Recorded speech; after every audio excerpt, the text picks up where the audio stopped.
আবার সমস্ত প্রিয় ভাইরা এখানে আমরা সবাই একত্র হয়ে আমরা এসেছি আল্লাহ তাআলার অশেষ রহমতের।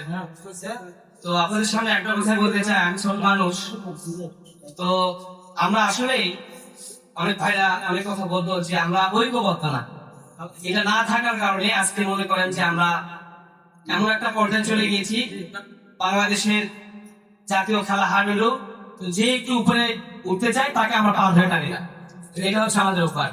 এই অভ্যাস থেকে আমাদেরকে বেরিয়ে আসতে হবে, সবাইকে ঐক্য থাকতে হবে। ইনশাআল্লাহ আমরা সবাই তিনি দাওয়াতি কাজ একত্র ভাবে করবো, সবাই মিলে ভালোবাসা মহব্বতে ইনশাআল্লাহ পাবেন। তো সামনে ইনশাআল্লাহ ভাইরা বলছেন যে একটা বড় সড় একটা প্রোগ্রাম করবে, তো এই প্রোগ্রাম যেন আমরা সবাই একত্র হয়ে একটা ভালো একটা গাইবান্ধা জেলাকে একটা ধরনের ভালো প্রোগ্রাম উপহার দিতে পারি। আল্লাহ তাআলা যেন আমাদের এই কবুল করুন, আমরা বলি আমিন।